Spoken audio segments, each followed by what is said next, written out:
Hello, hello, and welcome back to the latest. Let's start that again. Hello, and welcome to the latest Forza Italian football podcast. As ever, I am your host, Conor Clancy.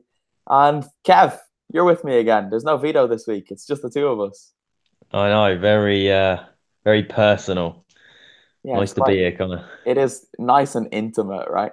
Um, Yeah, but that man Kev does have a full name. It's Kevin Pogorzelski, or another pronunciation that neither of us can quite master.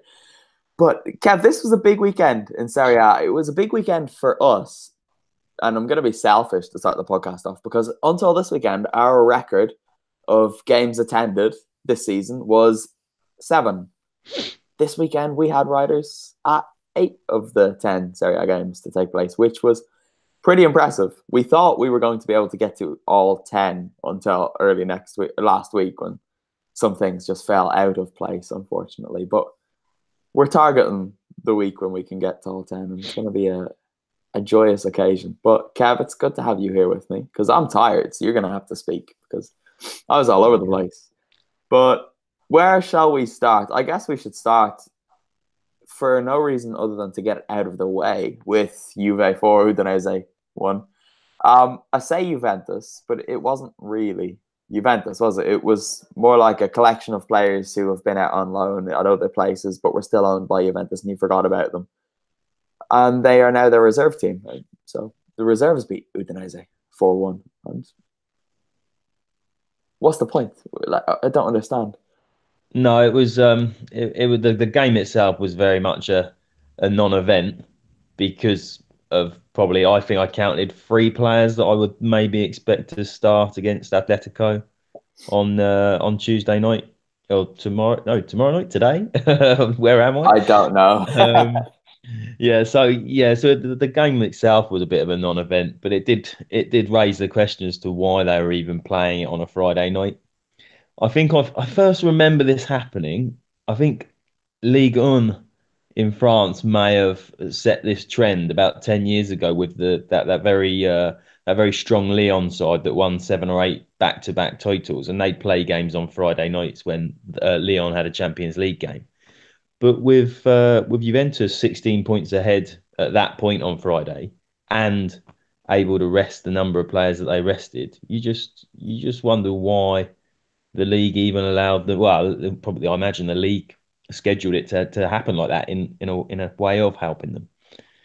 It's quite strange, isn't it? Because even if Juve weren't 16 points ahead, as you said, you look at the team, there's what, 3 players who will play in midweek. They didn't need to play this game so early because it's not the same set of players who will play. But it's a sensitive one, I guess, because if they are changing games for everyone, the league can't then determine, oh, well, you guys are strong enough to deal with it, so you can play on the Saturday, and we'll let everyone else in the Champions League play their games on the Friday. But it did just seem a little bit odd because, look, you see Moise Ken and Leonardo Spinazzola and who else played, but they're not going to, even Martin Caceres played, Andrea Barzagli played, they're not going to play. So it's a strange one. And of course, Udinese being Udinese couldn't make anything of a quite favourable situation, You could considering. have you could have even made the argument that Allegri could have used it to actually prepare for Atletico. If he put a strong side out, arguably Udinese would have defended a little bit deeper, which I kind of expect Atletico to do on Tuesday night. And they would have taken it easy. Let's face it. If the players that were going to play on Tuesday were playing on Friday night, they would have taken it a little bit easy, but trying to work their way through a packed defence, which would be great preparation for their Champions League tie. Yeah, for sure, it is strange. They might have even done it the other way around. If they played with 8 first team players, rested a couple, Mm. put in the likes of Ken, right? He's hungry, plays well whenever he plays now at Juve this season because he knows that he's not going to have many opportunities. But if he played with the majority of their first team, they'd still have taken care of Udinese quite handily. They wouldn't have had to exert themselves too much. And yeah, it would have been nice preparation for what's going to be a really, really difficult game. This will be a difficult game for them if Juve have to win just 1-0. Juve are 2-0 behind coming into this. So it's going to be a tricky situation for them. But they're already going big, as we saw Massimiliano Allegri, basically the day after the Atletico Madrid loss, spoke about how they had 20 days to prepare for the second leg, almost writing off the Serie A games that fell in between, one of them being against Napoli. And then they put out this video to get people's blood pumping, Kev. It was I, strange. I just hated it. I don't know, I don't follow their social media streams necessarily, but yeah, because so many people retweet them and they come past me. But if I've got one gripe with the whole video, it's in English. I know. They've gotten two English actors. There is something very sad about a club that's in Italy that then needs to make their social media streams English because they're trying to hit that worldwide audience. Even the hashtag get ready is in English. We are not all imbeciles. Put it in Italian and let us read subtitles. Or just do the English tweet on your English account. Don't Yes, yeah, I've generate. got multiple language accounts. Yeah, I It, really don't understand it. And no. your first three words, I hated it, sum up my feelings towards the whole thing. And I think a lot of people's feelings, even many Juventus fans, were probably quite embarrassed by To, the whole to thing. defend Juventus, well, no, sorry, not to defend Juventus, but there are a lot of things I hate about modern football. But this whole social media, this PR game that all these clubs play, it's you're not family, you're not fans, you're family. All this just makes my blood boil. Yeah, and then I don't know. Juventus are just quite a frustrating case because we had the whole changing crest thing recently, and it was Oh, to yes. make themselves a lifestyle brand, not a football club. And this probably just fits in with that. To be a lifestyle brand, you have to appeal all around the world. English is the most widely spoken language. But I think the fans are getting bored of it. Well, you would, wouldn't you? It would I think drive the you fans are insane. losing interest. I've seen reports. Well, actually, I saw reports about the Curva Sud complaining about the ticket prices, and they are ridiculously high at Juve. And at the same time, I saw an article that went out. Oh, it might have been a couple of months ago about them. They can, if they want to, the way the stadium's been built, add another 20,000 or so, or just under to make it 60,000.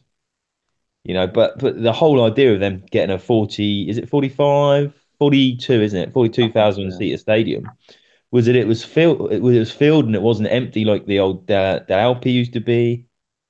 And now you've just got empty seats in that Udinese game because I think that the league's over. What are they playing for? But this is it, and I don't want it to seem like we're just bashing them, right?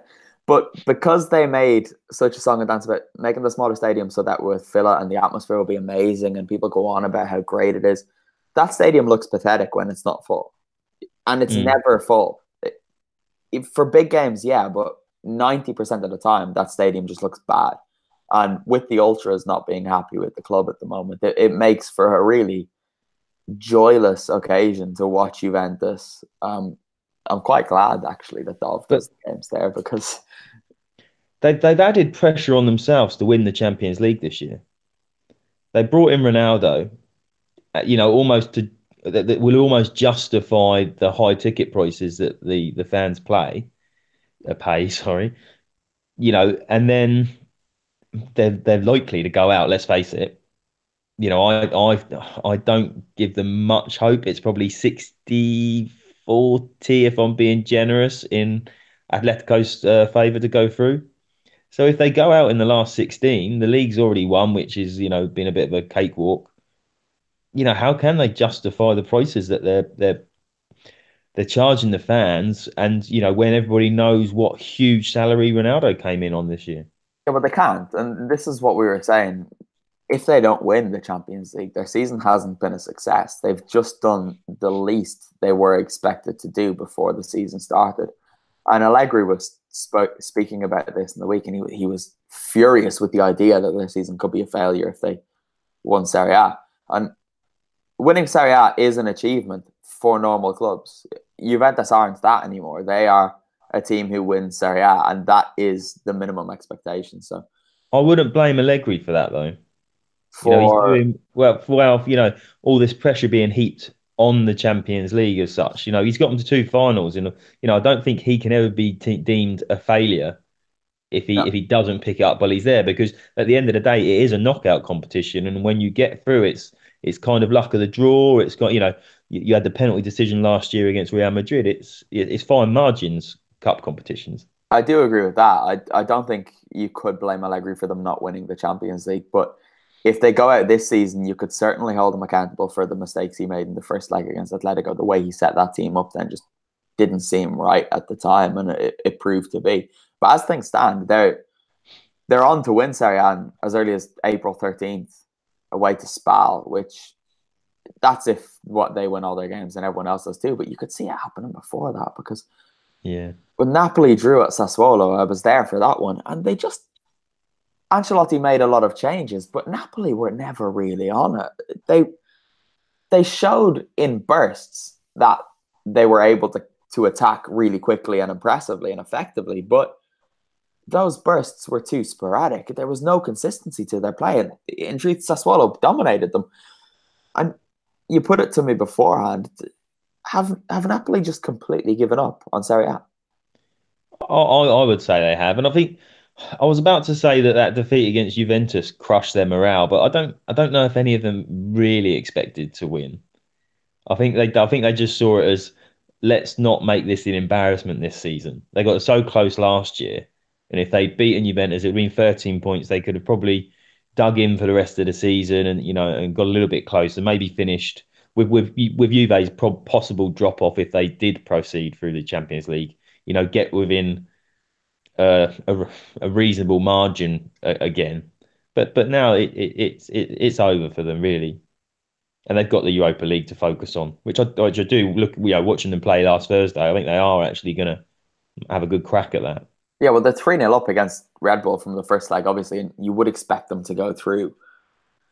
You'd expect them to score out there as well, which would make Red Bull's task uphill. But this is what made it a little bit more frustrating for me that Napoli didn't quite show up.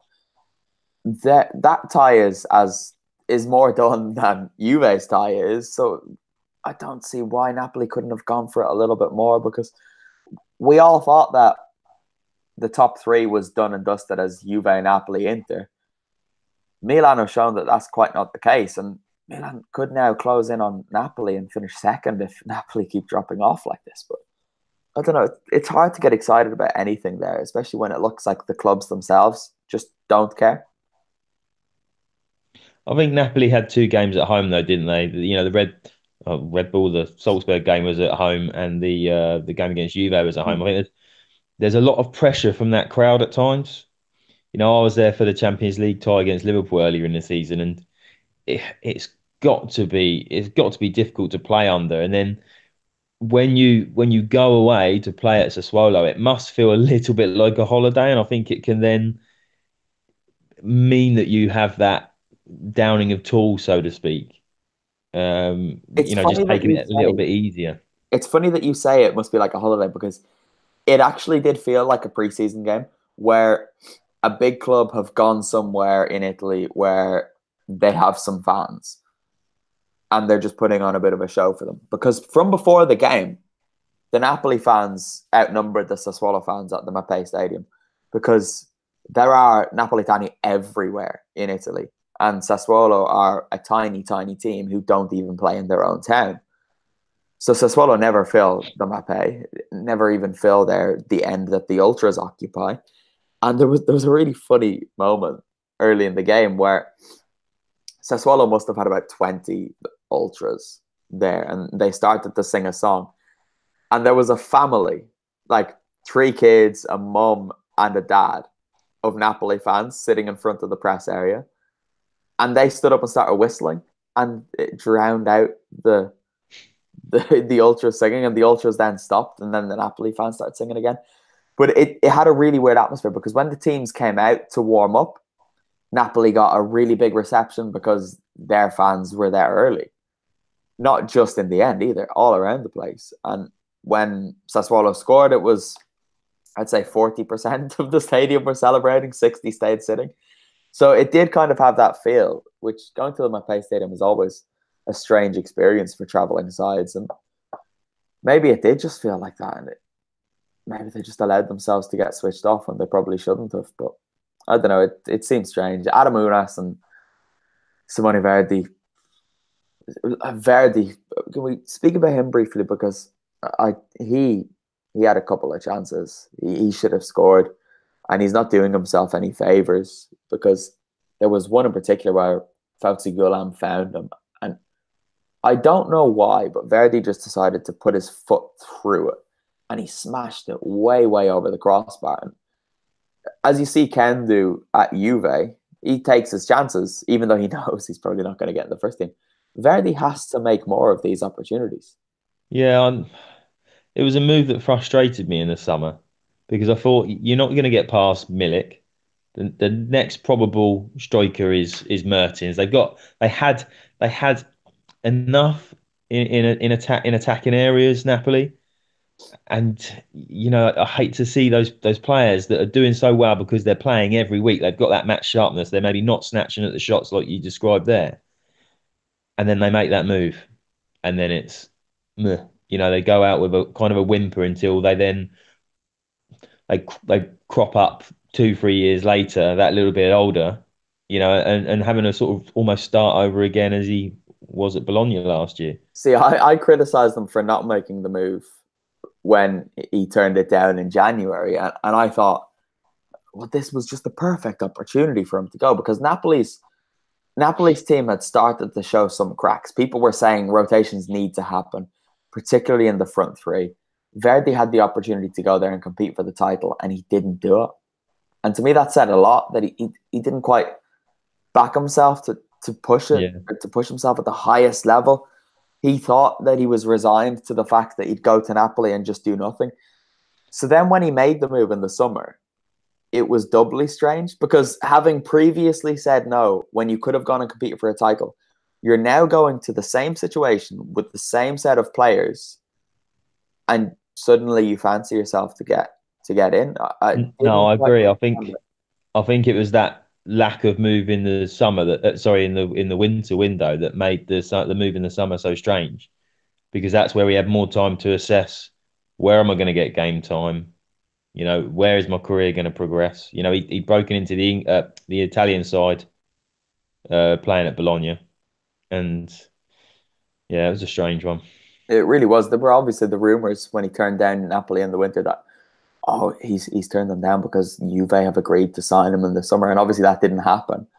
So then for him to rock up at Napoli, I don't know, it's a strange one, and I don't know what to think of Simone Verdi anymore. I always thought he was slightly overrated, but a bit of a talent. Now I don't know what he is anymore, and he probably does need to go somewhere else again, because it's Back just to Bologna. Yeah, well, I wouldn't wish that on anyone. But to be fair to Bologna, I won't be mean about them this week, because I had a lovely time there, and we'll get to that. We will get to that. But Kev, there's a big game coming up this weekend, which is the Milan derby, and Milan warmed up for it with the good results, even if not the best performance. They beat Chievo 2-1 in Verona.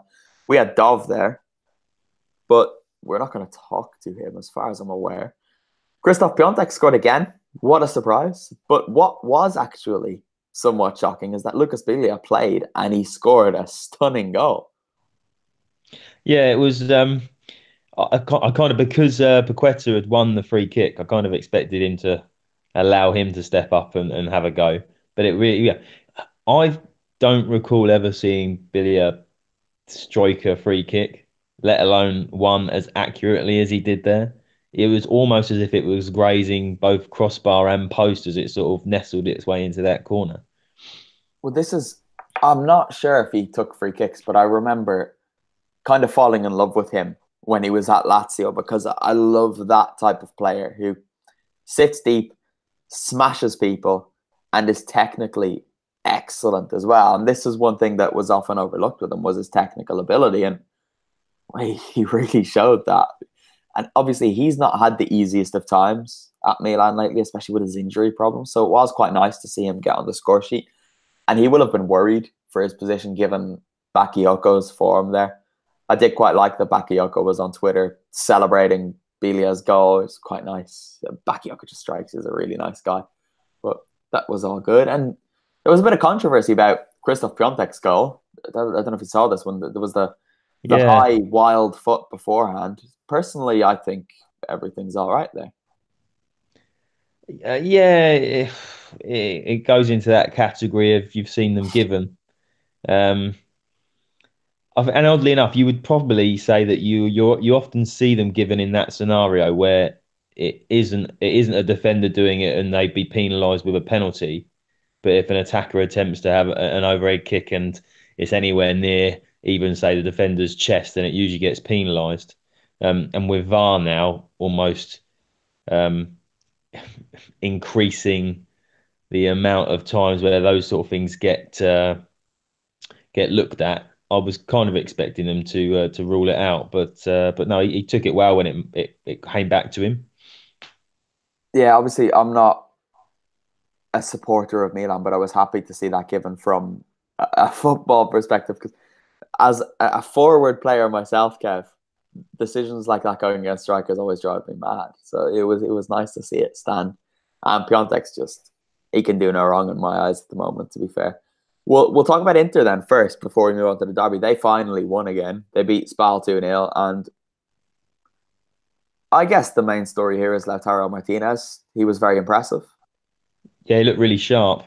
He was unfortunate to have that goal chalked off, even though it struck again. Probably the opposite to Piontek. They're ones that because you're not penalising a defender, it's easier to penalise the attacker for a slight brush of the arm. Um, Somebody needed to step up in Icardi's absence, and Martinez has really done that in the last few weeks. He scored some. I was going to say vital goals, but he sort of chipped in with a few while they've been going through this sort of rough patch. Um, I don't think it's going to fully convince the Inter owners that he's going to be a direct replacement for Icardi to do they decide to cash in. But it's at least positive that the whole team aren't, looking to use Icardi's absence of kind of an excuse for this downturn in form. Yeah, well, it's strange because sorry, I'm just distracted. Someone's just lost their minds in the comments a little bit. We just had 4 comments from the same guy. Kaká, Ronaldo, Cafu, Maradona. It's like a game of word association. Someone says Italian football and he just shouts out these things. But Right, okay. it's- Okay. Yeah, okay. I'm not making the link. no, me neither. Me neither. Because we're talking about Inter. Cafu never played for Maradona. Never played for either of the Milan clubs. But anyway, Lautaro isn't going to be a replacement for Icardi, is he? They're completely different players. They complement each other quite well, but I don't know. The Inter squad, some of the players are obviously quite happy with what's happening with the Icardi situation. Perisic and Brozovic are too, because obviously there's the well-known dispute between those two Croatian boys and Icardi. They don't like each other, and they seem quite happy about the fact that he's not in the team anymore. But you do think, I know we spoke about it recently, and they do probably just need to get rid of him. But they will miss his goals. And is there a way of replacing his goals? Well, not without significant investment, or certainly investing whatever they were able to recoup for him. It's the Milan derby this weekend, and I was at the tie earlier this season in the San Siro, and it was dire, Uh, to be frank. And then it was it could have been 94th minute winner from Icardi, and that's what he does. He turns a point into three, or even no points into one.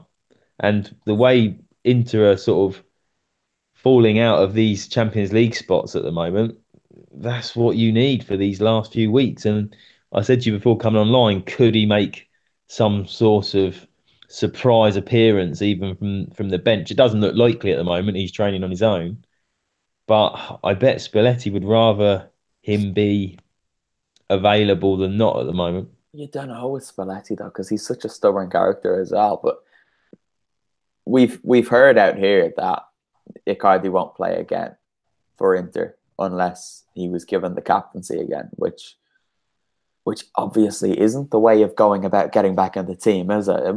But then you don't know, has that come from him or Wanda?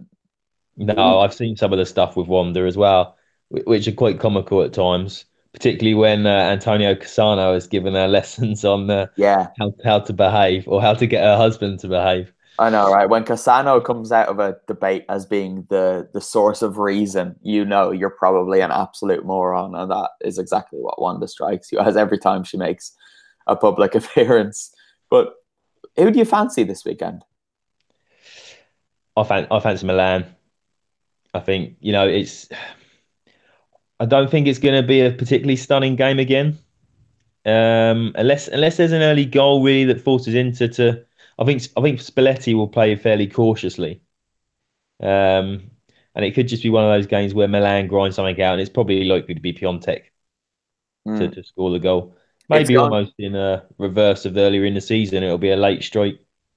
I was just about to say that it's going to be an ugly game, and I think Spalletti is going to set up with one intention, and it's going to be to get out of there with a draw because I just don't see how he's going to do anything else. He loves defending. He absolutely loves setting his teams up like that, and it's going to be the same. But I can just see something falling for Piontek, just something. But again, I wouldn't be at all surprised if Inter won it. It's one of those things. How Milan would it be to have this upwards trajectory to overtake Inter and then to play them in the derby when they're at their most vulnerable without their best player who's haunted you so many times and to still lose? It's it's Yeah. really, really hard to predict, but it's going to be probably a terrible match to watch. But the consequences of it will make it worth watching, whatever happens. Yeah, it's been quite nice in a way that Inter have fallen off so far and Milan have sort of pushed on to make this actually it wasn't necessarily not a meaningful game before, but they're so close in the table now that they can flip around um, in the result of a Inter victory. Yeah, well, the comments are popping in now. Aaron Holland says he's not sure why, but he thinks Inter will take it. Badger says for him, he usually picks the off form team to win the derby, which I guess goes along with Aaron and says Inter. And CM Fox says one season wonder Piontek. Mark my words. All Okay. right, CM Fox, we'll talk to you next season. Then I guess I'm sure you'll remind us because you always do. And we have another comment, which I think is probably going to prove true, which that corner, a headed goal from a corner is inevitable, which it just seems it, doesn't it? It's got the Milan derby written all over it. Oh, Piontek's quite good in here. Yeah, he is, and he's pretty good at absolutely everything you'd want them to be good at, to be fair. Let's go to Rome, shall we? We had Alistair McKenzie there. I'm not going to speak to him, but I'll speak to you, Kev. I think you're good enough. There's been a Thanks. lot. There's been a lot of change there. Monchi's gone. Di Francesco's gone, and dilly ding, dilly dong, Claudio Ranieri has arrived. Who saw that coming? Wow. No, I was quite surprised by the Ranieri appointment. And actually I don't really blame Di Francesco for a lot of the problems at Roma. I think last year, as much as they've got some good players, you have these seasons. You've seen plenty of teams, plenty of leagues over the years. You have that season where everything clicks, and you've got probably a couple of standout players. Sometimes you lose some of those standout players, and certainly Roma did in Nangolan and Allison. And then the season after is just almost an abject failure. Because the thing that made me question if it was Di Francesco was after the 7-1 defeat to Fiorentina in the Coppa Italia. I watched their next game in the league, and the players were playing for him. There was no lack of effort, and it's almost. I think Ranieri after tonight's game said that he was happy with the win, but performances had to be better. And I think that has been the problem with Roma this season. The players to a man aren't good enough to give a better performance as a team, if that makes sense. Hmm. They're playing almost at their level, and just too many of them are not good enough, be it the goalkeeper. Um, and some others out there. There it is. I was wondering if There it you'd is. say it today. I thought we might get through a pod without Big Robin Olsen getting a mention. People have started like tweeting me about him, and it's just not. It's not my thing. Direct your tweets to @rabbit on about I Robin Olsen. saw a statistical piece. I think it was by 442 website on the. I think it was the 15 players that had dipped the most in form, and Olsen was on there alongside even Mo Salah. Really, it was a little bit far-fetched how minute the numbers were that they were letting goals in, but he's conceded 22 since the turn of the year. And Wow. I think Roma have conceded the most goals. I think it's out of the top half of the Serie A. I'm just looking at the table now. There is one team in the top half who have conceded more than them, which Okay. is Atalanta, but that doesn't matter because Atalanta have scored Score more than loads, yeah. anyone bar Juventus. That's just the Yeah. way they play. But yeah, Roma have conceded 37 goals. You said Mm. you said Olsen has conceded 22 since the start of the year. Yeah. That possibly didn't include tonight because I Oh, read it okay. this morning. But that is more than Juventus. It's more than Napoli. It's the Yeah. same number as Inter have all season, which it's just not good. It's really, really not good. But let's chat about Roma then, because people are popping up in the comments. People seem to get excited about Roma. I don't know why. I know Aaron Holland is a Roma fan, but the rest of them, you Thing is, guys, Roma are in touching distance with Inter. this is That's it. that's And that's another sort of thing you could label of why Di Francesco was doing okay with what he had. this is what I don't really understand, because what are Roma's expectations to qualify for the Champions League, right? Or Yeah. to compete to qualify for the Champions League, especially when you consider that the players that they lost, and they're doing exactly that. They're only 3 points off, and Inter could go on to lose 3 games in their next five. So I really I don't think get they're the logic in it. they were unfortunate that they had the second leg against Porto after the Rome derby because it was huge disappointment from a fan's perspective, and then another huge disappointment on top of that. I think Yeah, if he hadn't had that game midweek, he probably would have been in post tonight.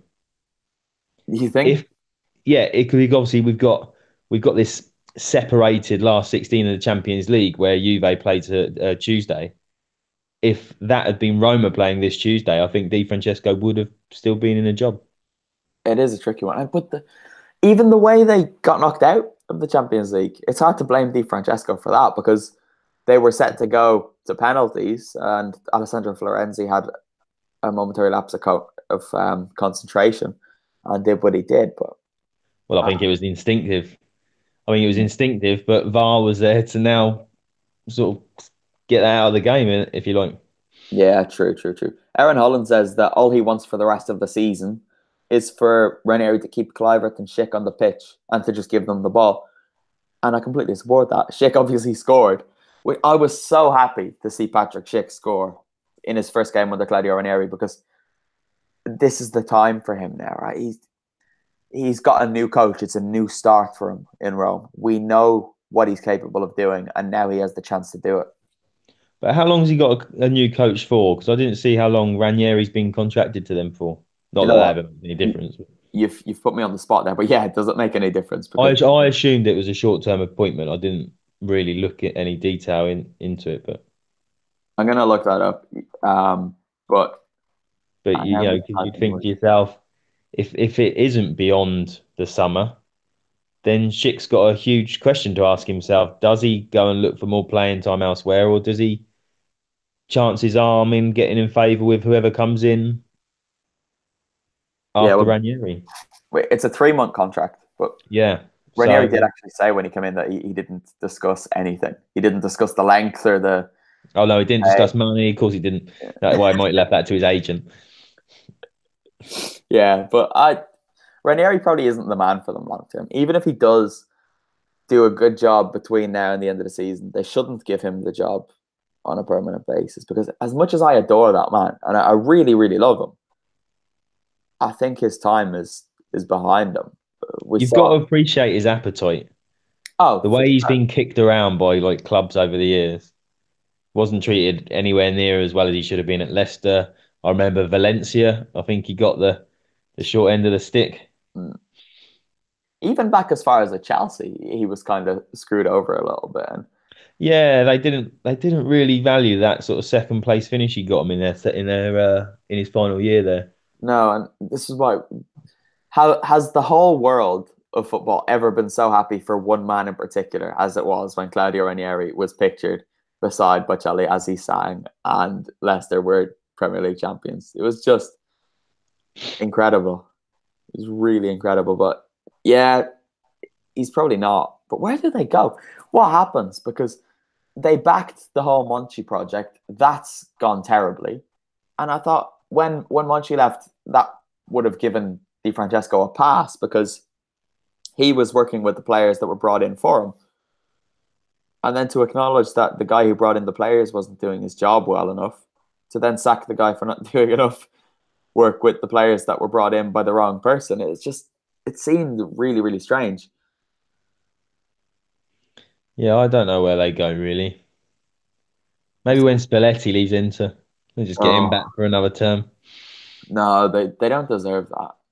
Roma need to play better football. They've got the players to play really, really good football. And Spalletti's not going to do that with them. They need to get Zeman back. Then they'll be No, sorted.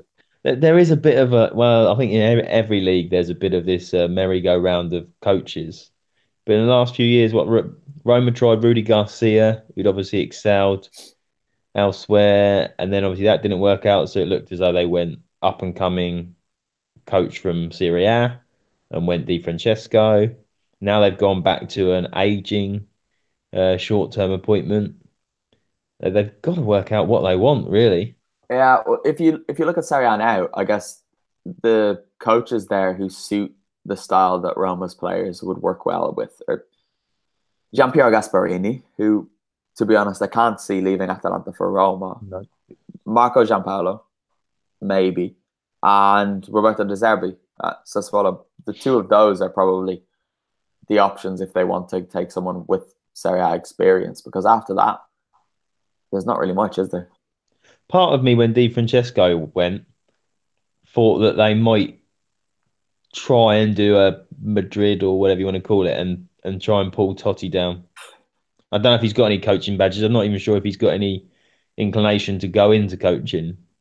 But it's just that, that's almost it, isn't it? You've done foreign coach that excelled elsewhere. You've got ex Roma local Italian coach, Asian coach, and then you go ex superstar.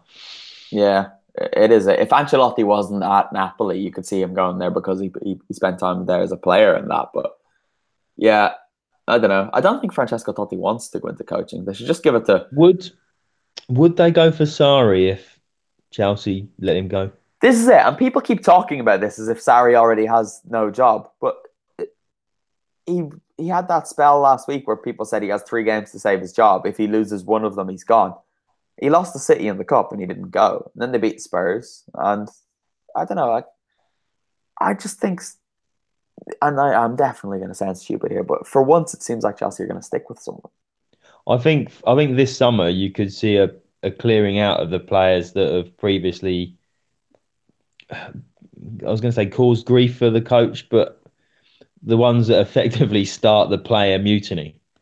There's a lot of player power at Chelsea, and I think whoever it is running the club, because Abramovich isn't in the country at the moment, they could actually not force but realize that they've got to get those players out really now and start almost afresh with another generation of players that Sarri could effectively mould. I guess it's also dependent on the if the transfer ban is upheld. If that's upheld, it probably makes more sense to keep him because he can work with these players. But then if it's not upheld, they can sign the players that he wants. So I don't If really. they drop out of the Champions League for a second successive season, though, they're going to have to get some money off their wage bill, and they've got 40 plus players on loan, so Mm. they're at good clubs. They're not bad players. Yeah, but are they? Chelsea don't care, do they? They'd rather move them on than play them. But I don't know. I really. It looks like Zidane's back at Madrid now, so Hazard will be off there probably. But Yeah, yeah, I hadn't thought about that actually. we've got Vito in the comments. Vito, hello. It's nice to see your voice. We called it, Kev. We knew he. Vito's doing hashtag sorry for Roma. he Just so Marco Giampaolo doesn't go there. yeah, absolutely, absolutely. Vito says he blames Monchi more than Di Francesco, kind of echoing what we've said, really, and that Olsen, Marcano, Pastore, and George have been flops, which is true. And then Vito's just having the bants with people in the comments, even when he's not here. It's good to see. I hope you're having a fantastic weekend away, Vito. By the way, we miss you on here. Kev, what are we talking about next? Because we've 12. What are we next? We'll go to let's do Sampdoria Atalanta to welcome Vito to the Oh comments. yes. This was one of the most confusing games I've ever seen in my life because Sampdoria were playing at home in what effectively looked like Atalanta's away kit, and Atalanta were playing away in what looked exactly like Sampdoria's home kit. I didn't like this. No, you're going to get another middle-aged grumble from me. If 37 is middle-aged, but yeah, no, I watched because I only saw this in the highlights. So I watched the highlights and the first couple of sort of pieces of action, I thought it was Sampdoria attacking because, like you say, although it was Atlanta's traditional black and blue stripes, they're in white shorts, they're in white socks. And it just frustrates me. It's everything's a bit going back to Juve's video. Everything's a bit of a PR campaign and all this, and and it's just playing your strips. I think you're being a bit too negative about this because while I agree, it looked ridiculous. The shirt was nice and it was a nice gesture. They're often nice shirts, and it's often a nice gesture, but it's done so much. Yeah. They should possibly allow them. Well, this might be the only time Sampdoria have done it, but let's allow them to do it when it's a proper anniversary, not it's like the 19th, the 19th year of something. You do see it. There was earlier in the season, I saw Spal play at home in a sort of a dark bluey green kit. Oh, It was yeah. lovely. It was a beautiful kit. I have no idea still to this day what they were wearing it for. No, I can't remember that either, but it was really nice, wasn't it? Oh, that's annoying me now. Vito, go look up what that spell kit is for while you're watching in the Yeah. We never got to it on the pod that week. But comments. but again, I think it was something. Yeah. Anyway, yeah, I don't know. It's one of those things. We're stuck with it, I think. Yeah, I was watching this game on my phone while first moving quite quickly to get from the Dallara to the train station so I could get to the Mapei. And I was so confused watching it because I was like looking up and looking down a lot. And every time I looked down, I just kept forgetting who was wearing what. So I was nearly celebrating the Quagliarella's penalty at one point. It was just bizarre. But can we give Robin Gosens some credit for that goal? Because, oh my God, I don't know how he did it. He was like flying through the air and he put it in from a ridiculous angle. I don't think he meant it. Oh, come on. No, he was trying to put that across the box. No. That's not. That wasn't an attempt at a shot. I Of thought you were course. about to give Quagliarella some credit for hitting 20 goals in the Oh, we'll season get, for the we'll first get time, there. But Robin Gosens but is incredible. I I I think he was doing what every good professional should do and putting it low across the box as close to the goal as he could. Yeah, and it went really close to the goal. So it was And it went actually it it was went good. it went in. Yeah, no, he was he was putting it in the right area. Yeah, and it went in the He exact wasn't right he area. wasn't striking. It was an excellent piece of technique to get the ball back across and into the goal. Mm. Um, on the other end, Sorry to shoot you down there, Connor. Zapata's goal was funny. That was like I don't know if you play FIFA, but No. on last year's FIFA, the penalties were really weird. So the easiest way to take a penalty was to just kick it as soft as you possibly could. So it like trickles in and the goalkeeper dives over, and that's effectively what happened here. Yeah, it certainly trickled in. It was really fantastic, and there was a great picture of Odero because Odero realizes there's nothing he can do, but he has time to get back up and moan while the ball's still trickling towards the goal. It was just so good. But Gianpiero Gasparini got sent off, and he did a funny. because he got sent off because Samp were given a penalty that, I don't know about you, this was not a penalty. Gomez took the ball down, and who was it? Was it Gabbiadini that got in between him and the ball? Gaston, I think, got between him and the ball. So Oh Gomez no, yes. had to run into him, and Gaston went down. I don't see how this can be a penalty.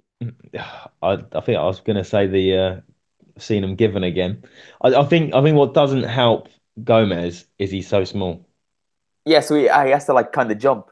Yeah, because it makes him, because I think he's partially trying to jump out the way, partially trying to sort of let you just naturally kind of let the player know you're there, so they're not going to get injured if anything, But this one, right? and it just made it look really bad. Because Gomez controls it.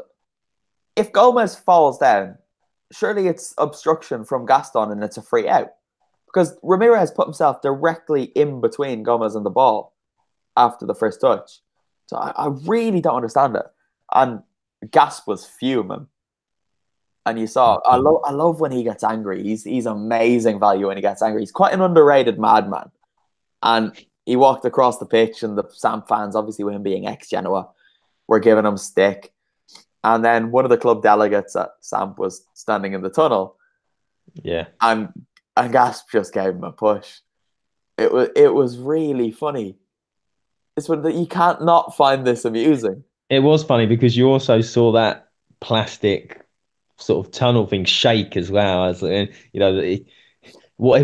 only way it would have been better if the Sampdoria official had fallen through Yeah. the sort of plastic sort If of it was made of tunnel. like crepe paper and he just fell Yeah. straight out the other side. Oh, but I enjoyed it so much. I've watched the little videos of Gasp doing the push so many times. It's such an undignified fall as well, because obviously the guy he pushes is like, he's not a young man, right? So, No, but he's also not expecting it either because I don't know if he was putting his hand out to, I don't know to say, yeah, oh, never mind. But condolences. It's hard to yeah, know what was being said, but that's a huge win for Atalanta, and what's a tricky place to go. So now them and Torino are level in sixth and seventh on 44 points apiece, 3 points off Roma and 6 off Inter, which isn't impossible, but it no. is unlikely, you would say. But who knows? The way things are in Serie A this season, aside from Juventus, anything seems like it could happen. Right, next up, what have we got? Let's talk about Parma. I was at the Parma game. They beat Genoa 1-0, so Vito can be cheered up with this. And I think they deserved it. Juraj Kucka got the goal. And it was, again, Scrappy. a little bit of comedy in this. It was a little comical, yeah. It was who was it who tries to kick the ball and just air kicks and then did it strike the post or It the was Luca Rigoni, goalkeeper? like, just ran into the ball, didn't he? And like fumbled it off the post with possibly his hand, which is why the thing went to VAR. But it was very funny. I was happy for Kuchka actually, because I spent a bit of time with him in the week, and he's a bloody nice guy, you know. So it was good to see him get on the score sheet against his former club, and of course he didn't celebrate. But I was, guys, like, we have to talk about Bruno Alves again. He's so good. It's unbelievable how good he is. Everything that goes near the box, he just eats it. And the only 2 times Genoa had any joy from putting the ball in the box were because they had Sanabria peel away from Alves, and the balls were just played miles away from him. So the idea then was to hit it into the box, but as far away from Alves as possible, and then knock it back and hope for we win the second ball. And they had a couple of chances from that. But Alves is absolutely phenomenal. I think that's where you realise how good those players are when they can play at that level into their mid to late 30s and still be performing. I know you don't necessarily have to, have a pace like a winger does as your years decline as a defender, but just to still be operating at that level, you realise how good they are Honestly, positionally. the level of performance and consistency of Bruno Alves this season, I'd go as far as to say he's the best defender in Italy this season, and by extension, one of the best performing defenders in Europe. I know Romagnoli at Milan, fantastic, Musacchio as well, but Bruno Alves is just And when you take into consideration the team he has around him, it's not that strong. And the extra responsibility he has because he's got Louis Giuseppe playing behind him, he's just been so good. And I tweeted like quite late on Saturday night that I just couldn't stop thinking about Bruno Alves and how good he was. Just all I can think about now. It's just him. I was quite surprised because I think when we spoke before the pod, you said Parma finally won. So I looked it up, and it was their first win since the 19th of January. Yeah, they've not been very good, especially at home I don't as know. well. You say they've not been very good, but the results haven't been very good. But they've had some good performances in there. The 3-3 with Juve must have been within that time period. Yeah, but again, that was just Gervinho. Yeah. Gervinho just produced a couple of moments and that was it. I think we forget that they're newly promoted to be sitting 11th. I'm not holding it against them. They've had a good Yeah. season, and they did start the season very, very well. And their CEO was talking to everyone around here, and I mentioned to him about them getting the Europa League, and he was like, "You're crazy, you're crazy. We're not thinking about that." But then he went on to say that everyone keeps talking about the Europa League, so he was trying to keep everyone's expectations down, and I think he's done a good job because Parma, they're fine. They'll finish mid-table this season and then they can build next. And that's exactly what they will have wanted this term. I find it strange that people seem to be, maybe it's a bit strong, anti-Parma, within Italy, because I think lots of people see them as a big club because what they did in the late 90s, early millennium. And that's really their own only really real sort of period of sort of winning trophies. So they're like a big club, but they're not. Other people in Italy maybe say, oh, they're not really a big club. I think the reason a lot of people within Italy don't like them is nothing to do with the football club. It's more to do with the Parmigiani themselves because they're quite disliked around Italy. They have a reputation for being quite arrogant and quite cold and distant from everyone else. They look down their nose at people. That's the stereotype. I'm not saying it's true, but a lot of people, if you say that you live in Parma, are like, "Huh, what's that like?" As if to be. So yeah, that's just the way Italian culture is, right? Everyone hates people from different regions, and that's just how it goes. But okay, where are we now? All right, my last game that I was at then was Bologna Cagliari, and Cagliari didn't do much, but Bologna were really, really good, and they're gonna stay up now. They've got every chance of staying up. If you look at their squad, they brought in Roberto Soriano and Nicola Sansone in the winter, and these are players who can really, really play. They're now 1 point off safety, and Empoli and Spal must be really looking over their shoulders. Yeah, those two signings really gave me confidence that they would stay up. And I'm in Bologna in April, so I'm quite intrigued to see how they play on that day. But they've still got to play Empoli. Empoli have got some difficult games. I was looking at their running before coming on. I didn't look at Spal, although they can easily be dragged into it. And I don't know. I think Mihailovic is going to do it and get them on a little run. I think he will too. I was shocked when Sansone went there, coming back from Spain, and then Soriano going there was strange too. And I didn't think they'd do anything. But when Inzaghi got the boot, then I thought, okay, they've hope now because I'm not exaggerating to say Bologna, when I've seen them this season before this weekend, they had been the worst team I've ever seen in my life. And they just sucked the joy out of everything. And bear in mind, I've been supporting a League of Ireland team since I was able to walk. So I've watched some absolute dross. But Bologna's football this season is the worst I've seen. But the other day it was good. They were actually allowed to attack. And the big man Federico Santander went off. And surprise, surprise, they looked all the better for it. But I did actually speak to a Bologna-based TV journalist, Alessio De Giuseppe, and he kind of explained that they know Santander is not very good. he represents like a fight and a willingness to go to war that their players never had before. So they like him for that more than his football ability, because they're painfully aware that he hasn't got that much and he's not that good at scoring goals, which I thought was quite nice. Quite nice to have my opinions backed up by someone who watches them every week. But yeah, they're allowed to play football now, so I do think they'll be fine. I really do. I think this week will be quite interesting because Empoli have got Frosinone away. I think it's away. Anyway, they've definitely got Frosinone. And they played really well against Torino for the first half this week. And I think if Empoli were to lose that, or even maybe not get 3 points, that could be a massive sort of blow to their hopes of staying up and just to their morale. And I think who did Bologna have? Bologna have Oh, Torino Bologna have away. got Torino.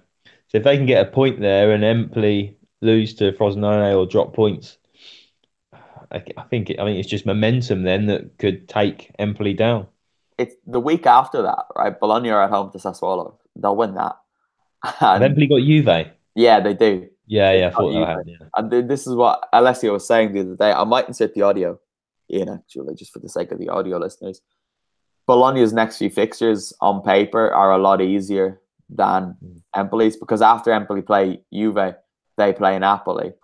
And then they play Udinese away, who are right down in there as well. And then they've got Atalanta away. So it Yeah, I doesn't think a get lot any can be easier. said for that momentum, or vice versa if you're in free fall. And you just can't get. What, we've got 11 games left. Yeah. Still a lot of points to play for, but once you fall behind, it can be quite difficult. Kev, if you're in Bologna on Mm. at the end of April, that's when Bologna play Empoli. Oh no, I'm there the week before the Easter week. Bologna have got Sampdoria. Oh, okay. That's unfortunate, because that would have been a cracking game to go to. And Hopefully, Samp are wearing their proper shirts. it would have saved me a trip to Bologna, okay? You could have done that one for me. Yeah, not there still, I'm afraid. All right. Well, I think we've come We've missed through. Lazio, Fiorentina. Oh, we have. Yeah. Vieri was there, and he did some good work. But right, let's touch on it quickly. We also missed Frosinone Torino a bit Well, I spoke about them a second ago. briefly. You mentioned their name. That's good Yeah. enough. Right, Lazio Torino, or fuck me. Lazio dropped points. As far as I'm Yes. concerned, Lazio dropped points. I watched the whole game back this afternoon when I got home from work because I didn't manage to catch it live. But Lazio should have seen that game off first half. Probably Ciro Immobile himself should have seen the game off. Fiorentina's midfield were woeful. Lazio just controlled the flow of play first half, and I just can't believe they came away with a point, Fiorentina. Immobile missed that big chance where Mm. it was a bloody good save, to be fair, and it hit the post. But he should have done a lot better with it, especially after scoring. You would have thought he would have had the confidence to finish that. I just thought maybe Fiorentina's defense for that was a mess. There was no shape to their backline, so maybe he just assumed he was offside. Because I did when I saw it at first. I was like, there's no way he can be there and not be offside. But the big thing to come out of this was that Federico Chiesa went off injured, and he was crying on the bench. I'm not sure the extent of the injury, but it seems to be a muscular one. Yeah, there was no reports when we came on. I still hadn't managed to dig anything out. I don't know if he'd had tests today, or if they're maybe keeping it quiet, just for the moment. Yeah, but that would be a big loss for them if he's out for the season, especially with them being still in the Coppa Italia quarter or semi-finals with the second leg at Atalanta to come. Well, they've got nobody else really driving the team forward. They've no one Muriel else. scoring goals, but Chiesa really picks the team up Mm. as well as the ball and drives them forward. He carries them at times. Yeah, he does, and it'll be a huge loss. But then maybe they need to prepare for that in the summer. Yeah, he's probably going to be off, isn't he? But I don't know. Aaron Holland says mandatory mention of the legend Mattia Destro, because he has the strangest and most inexplicable love for that striker. I don't quite understand it. I know the Roma link, but I don't get why you love him so much, Aaron. But Kev, we've made it through. The two-man Mm-hmm. show. It was quite nice. Thanks for coming on and saving me from being alone. It's all right. I hope it was as enjoyable for you as it was for me. Of course. I But always anyway, get asked that late at night. you'll be sleeping on the couch tonight. All right. Guys, head over to ForzaItalianFootball.com for all of your latest Serie A news, your match reports, your hashtag FIF at the games, videos from the stadiums, speaking to people who are also at the games. We've been doing everything. And yeah, this weekend was a good weekend for us. It was one of those weekends where I love the website a little bit more, being at 8 of the 10 games. It was fantastic. And as tired as I am now after the weekend of being at 3 games, it's definitely worth it. Being here is just so good.